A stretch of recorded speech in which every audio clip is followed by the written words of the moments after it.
Hoje você descobrirá a história completa da Bíblia.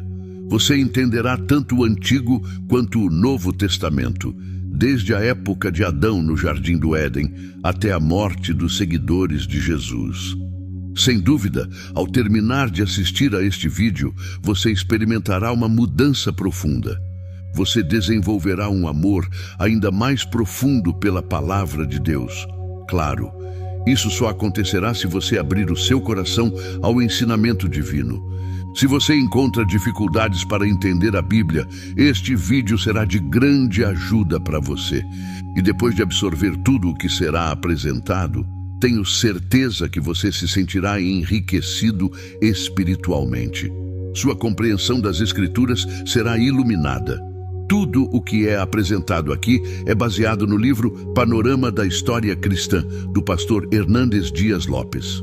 Tudo teve seu começo no começo. Antes da criação, só Deus existia. Sua existência é eterna, nunca teve começo. Ele é a origem de tudo, o Criador de todas as coisas, e nunca deixou de existir. A eternidade é um atributo exclusivo de Deus.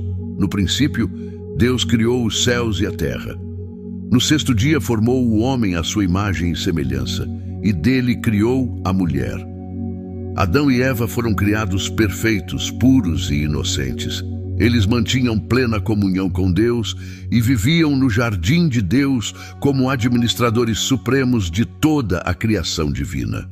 Porém caíram no pecado, o que mergulhou toda a humanidade na depravação total, já que todos somos descendentes de Adão.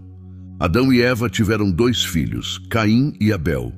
Por ciúme, Caim assassinou seu irmão, tornando-se o primeiro fratricida da história.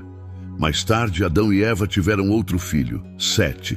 Através dele, uma prole piedosa começou a surgir. Continuaremos esta história no próximo vídeo, onde veremos como a humanidade se voltou para Deus. Contudo, não demorou muito para que a terra se enchesse de maldade e violência, levando Deus a tomar a decisão de purificá-la, exceto um homem justo, Noé. Por esta razão, Deus executou o seu julgamento através de um dilúvio, preservando Noé, sua esposa e seus 3 filhos, Sem, Cão e Jafé, junto com suas respectivas esposas, numa arca que eles próprios construíram. Através dos descendentes de Noé, Deus reiniciou a população da terra, dando origem a diversas nações. Sem tornou-se o ancestral das nações semíticas, Cão das nações africanas e asiáticas e Jafé das nações europeias. Mais tarde, Deus escolheu uma família para formar o povo, que seria o instrumento para trazer ao mundo o Messias prometido. Ele chamou Abrão dos Caldeus, que deixou sua terra natal e família para se tornar um peregrino de fé, erguendo altares a Deus ao longo de sua jornada. Abraão viajou com seu sobrinho Ló, que se tornou pai de 2 nações, os Amonitas e os Moabitas. Quando Abraão deixou Harã, ele tinha 75 anos. Deus lhe prometeu que teria um filho, o filho da promessa, e que seria pai de uma nação numerosa, sendo uma bênção para todas as famílias da terra. Abraão esperou 11 anos sem que a palavra de Deus se cumprisse. Naquela época, Sarai, sua esposa, perdeu a fé na promessa divina e lhe deu sua serva Agar para conceber com Abraão. Assim nasceu Ismael, que se tornou o progenitor de uma nação numerosa, o povo árabe, que se tornou o inimigo histórico do povo de Israel. Quando Abraão tinha 99 anos, Deus apareceu-lhe e ordenou-lhe que saísse da sua tenda e contasse as estrelas no céu. Depois anunciou-lhe que os seus descendentes seriam tão numerosos como as estrelas do céu e a areia do mar, mas também lhes revelou que seriam escravos durante 430 anos. Deus mudou o nome de Abraão, que significa grande pai, para Abraão, que significa pai de uma multidão. Embora seu filho prometido ainda não tivesse nascido, Abraão já tinha 100 anos, e sua esposa Sarai tinha 90 anos quando Isaque finalmente nasceu. Isaque casou-se com Rebeca, que inicialmente era estéril. Após 20 anos de casamento, Rebeca foi abençoada e deu à luz filhos gêmeos, Esaú e Jacó. Esaú tornou-se o progenitor dos edomitas, enquanto Jacó, cujo nome foi mudado para Israel num encontro com Deus, tornou-se o pai dos israelitas. Jacó teve 12 filhos e uma filha. Através de seu penúltimo filho, José, a família de Jacó emigrou para o Egito, inicialmente com 70 pessoas, e se estabeleceu na fértil região de Gósen. Essas 70 pessoas experimentaram um crescimento surpreendente em número. Depois de passar 400 anos no Egito, os descendentes de Jacó partiram de lá sob a liderança de Moisés. O partido incluía cerca de 600 mil homens, sem contar mulheres e crianças, o que equivaleria a cerca de 2 milhões de pessoas no total. A viagem até a Terra Prometida, que originalmente deveria durar 3 meses, foi estendida para 40 anos devido à falta de fé do povo. Quando 12 espiões foram enviados para explorar a Terra Prometida, 10 deles retornaram com um relatório pessimista que causou desconfiança e motim entre o povo contra Deus e Moisés. Ao se depararem com os gigantes da terra, sentiram-se como gafanhotos e duvidaram do poder de Deus. Em resposta à sua incredulidade, Deus impôs uma punição severa ao condenar aquela geração a perecer no deserto, permitindo apenas que Josué e Calebe, os espias que demonstraram fé, entrassem na terra prometida. Como resultado, o povo de Israel vagou em círculos no deserto durante 40 anos. 1 ano para cada dia em que os espiões exploraram a terra. O deserto tornou-se o maior cemitério do mundo, onde pereceu toda a geração que saiu do Egito, exceto os 2 homens valentes que mantiveram a fé em Deus. Após os 40 anos de peregrinação, começaram 6 anos de conquista da terra, sob a liderança de Josué, embora ainda houvesse muito território para conquistar. Josué, servo de Moisés, conduziu o povo à terra prometida graças ao chamado de Deus e à sua extraordinária preparação. Após a morte de Josué, começou um longo período de 330 anos, conhecido como o período dos juízes, caracterizado pela instabilidade espiritual e pelos altos e baixos na vida de Israel.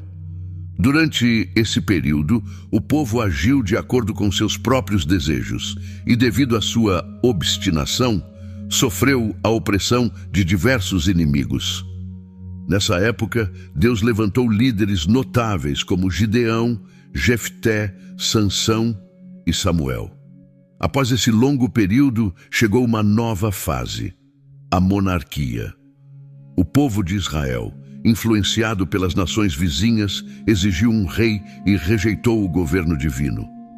Samuel, o último dos juízes, ungiu Saul como rei de Israel. Saul governou por 40 anos, começando com humildade, mas terminando em orgulho, crueldade, rebelião e apostasia. Após seu reinado, Davi subiu ao trono e governou por 40 anos. Durante o seu governo, ele mudou a capital de Israel de Hebrom para Jerusalém e consolidou o seu reino. Apesar dos seus graves pecados contra Deus, a sua família e o seu povo, ele arrependeu-se e foi perdoado por Deus. O Messias viria de sua linhagem.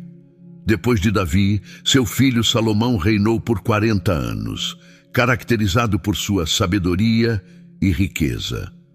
Construiu o templo em Jerusalém e desfrutou de um período de paz em seu governo, destacando-se como figura de destaque de sua época. Contudo, por causa de suas numerosas esposas, o coração de Salomão ficou corrompido. Somente na velhice ele se voltou para Deus e se arrependeu de seus pecados. Assim, completaram-se 120 anos do reino unificado de Israel. Saul caiu nos truques da feitiçaria, Davi no abismo do adultério e Salomão nas garras da idolatria. Deus ouviu o desejo do coração do povo e deu-lhes reis. Mas o povo teve que enfrentar as consequências da sua escolha tola. Após a morte de Salomão, o reino foi dividido porque seu filho Roboão rejeitou os pedidos do povo para reduzir os impostos excessivos. A ostentação, o luxo e a extravagância do governo de Salomão foram sustentados às custas dos trabalhadores, que eram sobrecarregados por impostos excessivos. Aproveitando a transição de poder, tentaram obter mudanças, mas sem sucesso separaram-se do novo rei. Assim, 10 das 12 tribos foram unidas sob a liderança de Jeroboão I, formando o Reino do Norte, tendo Samaria como capital. O Reino do Norte existiu por 209 anos e teve 19 reis, vindos de 8 dinastias diferentes. Nenhum desses reis era piedoso, todos se afastaram de Deus e seguiram os passos de Jeroboão I. Este rei usou a religião para fins políticos, temendo que seus súditos procurassem Jerusalém para adorar no templo e assim fortalecer seus laços políticos com os reis de Judá. Por isso, construiu templos em Betel, Gilgal e Berseba, onde ele colocou bezerros de ouro e incentivou o povo a adorá-los como se fossem deuses. Todos os 19 reis do Reino do Norte seguiram este caminho, sendo todos ímpios e perversos, sem buscar a Deus. Neste momento, o Senhor levantou vários profetas para denunciar o pecado dos reis, bem como profetas e sacerdotes corruptos que buscavam o seu próprio interesse pessoal. Deus levantou esses profetas para chamar o povo ao arrependimento e ao retorno aos caminhos do Senhor. Amós, Oséias e Miqueias foram profetas corajosos que enfrentaram as falhas da nação em todos os níveis, do palácio às favelas, dos templos rivais ao comércio, das ruas aos campos. Denunciaram a corrupção política e levantaram-se contra a religião corrupta, levantando acusações divinas contra os poderes executivo e legislativo que se tinham tornado corruptos. Estes profetas também denunciaram a injustiça social e a opressão econômica, apelando as pessoas ao arrependimento. Mas as suas mensagens muitas vezes caíram em ouvidos surdos. No reinado de Acabe, a crença perniciosa em Baal, o deus cananeu da prosperidade, espalhou-se em Israel através de sua esposa Jezabel. Naquela época, Deus levantou o profeta Elias para expor a falsidade daquela divindade pagã e desacreditar o ídolo abominável. Deus, então, chamou Eliseu para suceder Elias e realizar um ministério prodigioso. Contudo, porque Israel não estava disposto a ouvir a voz de Deus, o Senhor usou a vara da Assíria como instrumento de sua ira contra a nação. A Assíria foi um império expansionista, guerreiro e brutal, que cometeu atrocidades e barbáries ao conquistar outros povos. Ao entrar nas cidades ou aldeias, deixava cadáveres mutilados e muitas vezes amontoava cabeças às portas das cidades conquistadas, infligindo a mais amarga das humilhações à população. Depois de levar o povo do norte ao cativeiro, o rei Sargão II enviou uma mistura de outras populações para a terra de Israel, criando uma grande diversidade racial na região. Isto foi feito com a intenção de enfraquecer o potencial de sobrevivência da nação, uma vez que a fragmentação étnica muitas vezes desestabilizava as pessoas. É isso mesmo, com essa mistura racial, formou-se em Israel um povo híbrido conhecido como samaritanos, que se tornou inimigo ferrenho do povo de Judá. O Reino do Sul, composto pelas tribos de Benjamim e Judá, tinha 20 reis, alguns dos quais eram piedosos, como Asa, Josafá, Ezequias, Jotão, Úzias, Joás e Jósias. Quando um rei piedoso ascendeu ao trono no Reino do Sul, a nação experimentou prosperidade e crescimento em termos econômicos, morais, sociais e espirituais. Em Judá, para cumprir a profecia de que o Messias viria da linhagem de Davi, governou uma única dinastia.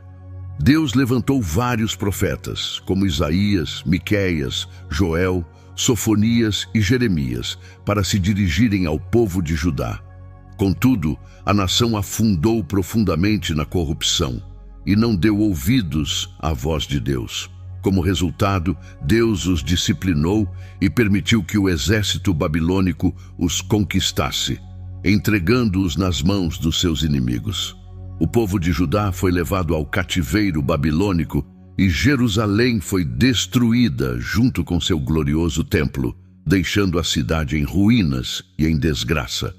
O povo permaneceu em cativeiro por 70 anos, conforme havia sido profetizado por Deus através do profeta Jeremias. Durante este período de cativeiro, Deus levantou os profetas Jeremias, Ezequiel e Daniel. Durante esta fase, o povo foi purificado da idolatria e surgiram sinagogas.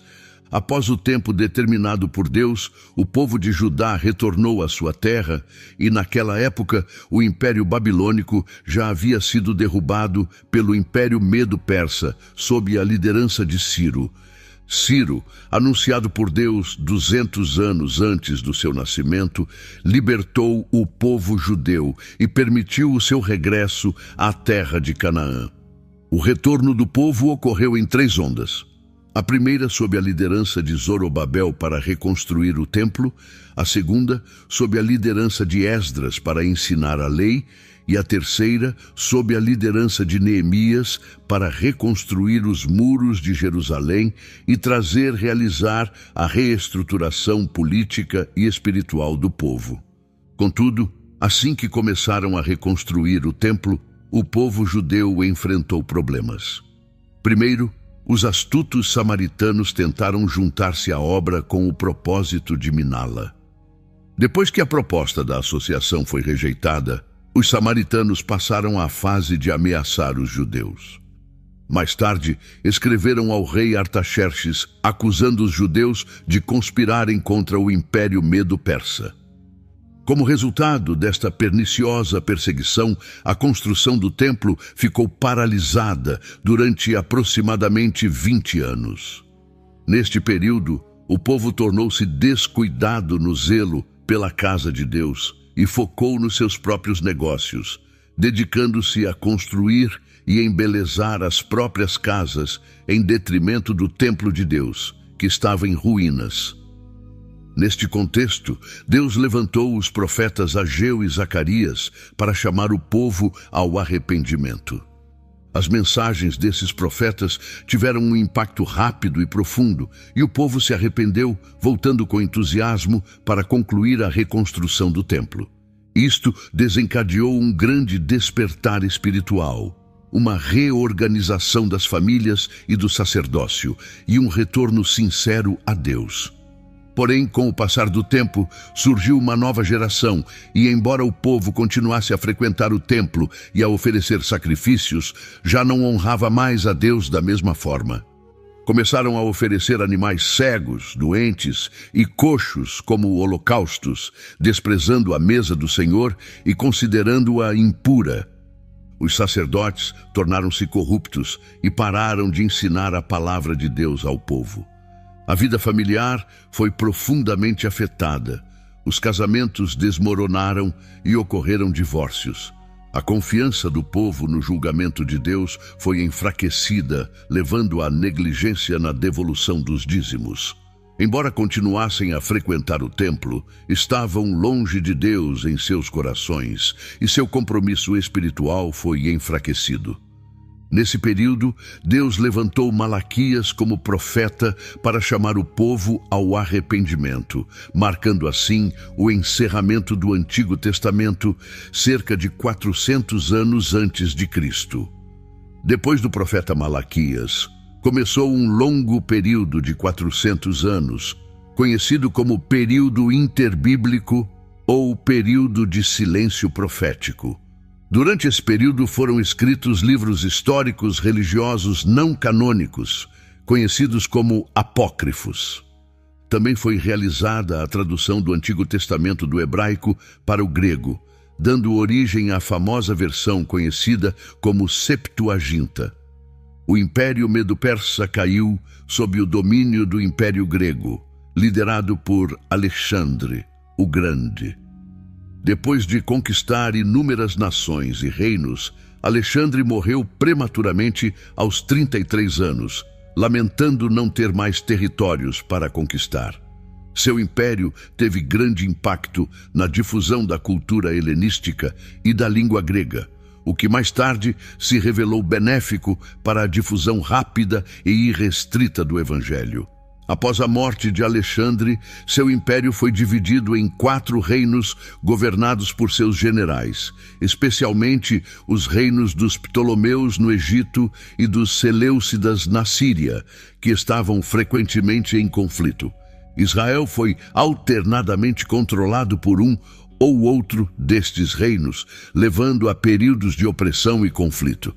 Durante este tempo, o rei Antíoco Epifânio cometeu uma profanação hedionda no templo de Jerusalém, sacrificando um porco no seu altar, um ato que foi considerado uma abominação pelos judeus. Com efeito, o sacrilégio cometido no templo por Antíoco Epifânio marcou o início da revolta dos Macabeus, liderada por Judas Macabeu, que finalmente resultou em vitória após numerosos confrontos sangrentos. No entanto, em 63 AC, Pompeu conquistou Jerusalém e os romanos assumiram o controle de Israel. Herodes, o Grande, tornou-se o governante da região sob o domínio romano. Apesar dos seus problemas pessoais, Herodes foi um administrador eficaz e realizou importantes obras de construção, incluindo a ampliação e embelezamento do Templo de Jerusalém, a construção do porto de Cesareia, que facilitou o comércio internacional e as viagens missionárias, bem como a fortaleza de Massada e numerosos palácios e fortificações. No entanto, Herodes era conhecido pela sua insegurança e crueldade. Ele temia perder seu trono e tomou medidas extremas para protegê-lo, incluindo matar membros de sua própria família e aqueles que considerava uma ameaça. Sua história é marcada por casamentos e divórcios, bem como pela execução de parentes e líderes judeus. César Augusto convocou-o a Roma para prestar contas de suas ações hediondas. Após sua morte, por volta de 4 AC, o reino de Herodes, o Grande, foi dividido entre 4 de seus filhos. Um deles, Arquelau, governou a Judéia, Samaria e Edom, e seu reinado foi caracterizado por má administração e opressão. Naquela época da história, a Judéia estava sob domínio romano e Pôncio Pilatos era o governador romano da região. A situação política e estatal era precária e o povo judeu ansiava por um libertador, um Messias que os redimisse da opressão dos romanos e dos herodianos.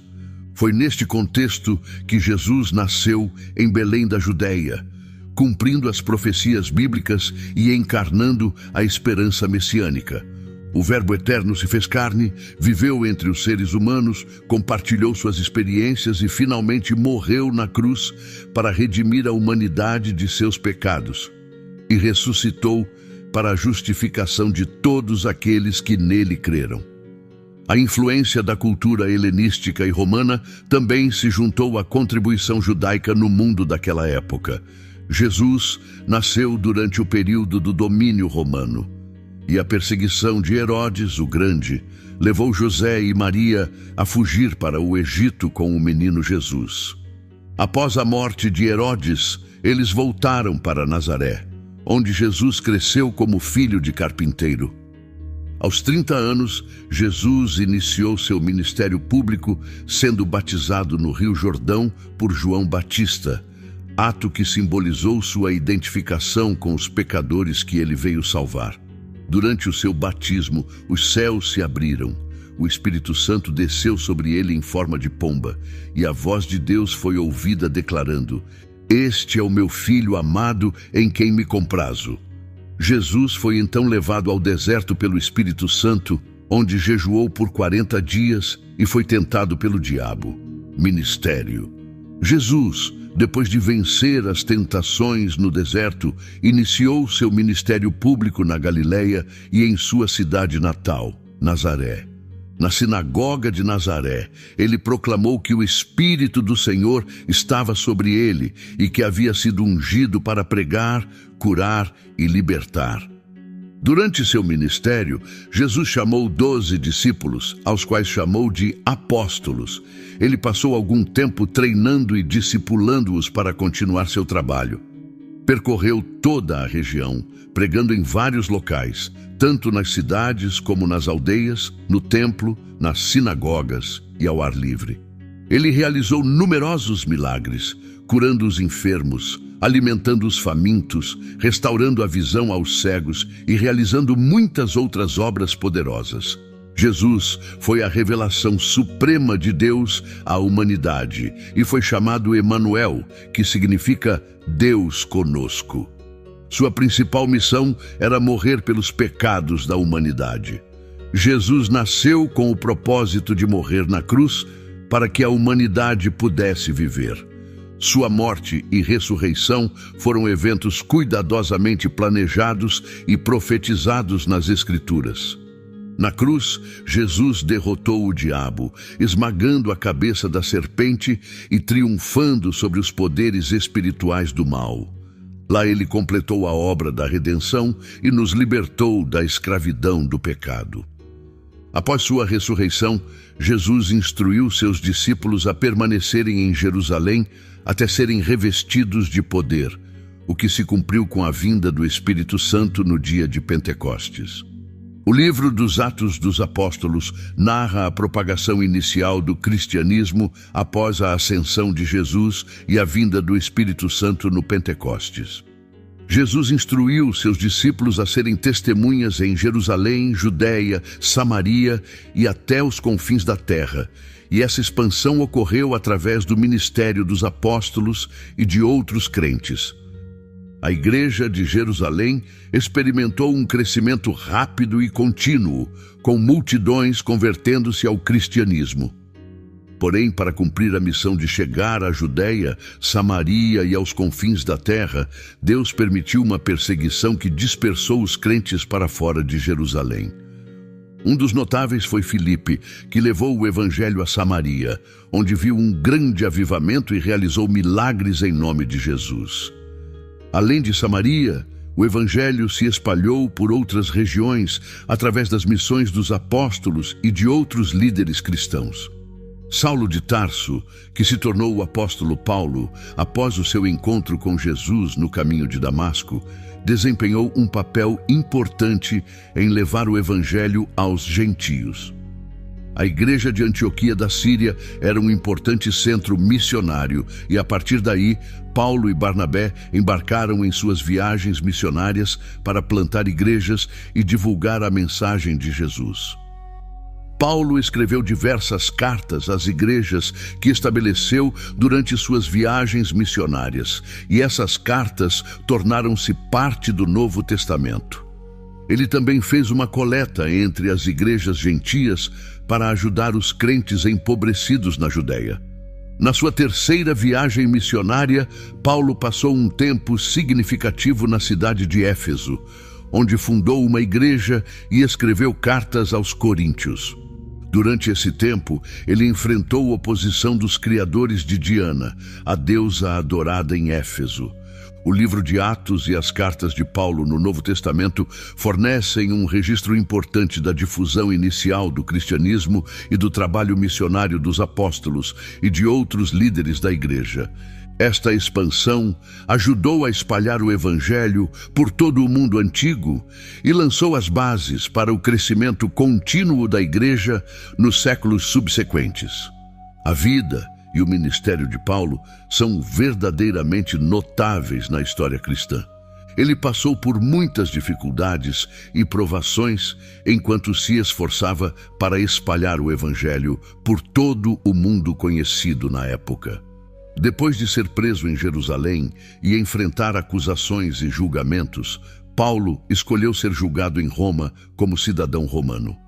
Sua viagem a Roma foi repleta de desafios, incluindo um naufrágio no qual Deus preservou milagrosamente sua vida e a vida de outras pessoas a bordo. Durante seu tempo em Roma, ele continuou a pregar o Evangelho, apesar de estar em prisão domiciliar. A grande perseguição que eclodiu em Roma após o incêndio da cidade em 64 foi um período negro para os cristãos. O imperador Nero culpou os cristãos pelo incêndio de Roma e iniciou uma perseguição brutal contra eles. Muitos foram martirizados, crucificados ou queimados vivos. Esta perseguição é mencionada nas obras de vários historiadores da época. Paulo, na sua segunda prisão em Roma, escreveu a sua última carta conhecida, a segunda carta a Timóteo. Nesta carta, ele expressou a expectativa do martírio iminente e o desejo da coroa da justiça que o esperava no céu. Paulo enfrentou a sua morte com coragem e determinação, tendo cumprido a sua missão de pregar o Evangelho e estabelecer igrejas em muitas partes do mundo conhecido. A vida e o ministério de Paulo deixaram um legado duradouro no cristianismo, e as suas epístolas do Novo Testamento continuam a ser uma fonte inestimável de ensino e orientação espiritual para os crentes em todo o mundo. A sua dedicação, perseverança e amor a Cristo são exemplos inspiradores para todos os cristãos ao longo da história. Obrigado por compartilhar esta visão geral da história do cristianismo e do Novo Testamento. Você forneceu um resumo conciso dos principais livros e eventos da história cristã e de como a igreja primitiva se desenvolveu. É importante lembrar e refletir sobre a história cristã e o ensino da Bíblia. Que Deus abençoe você também e continue guiando seu caminho.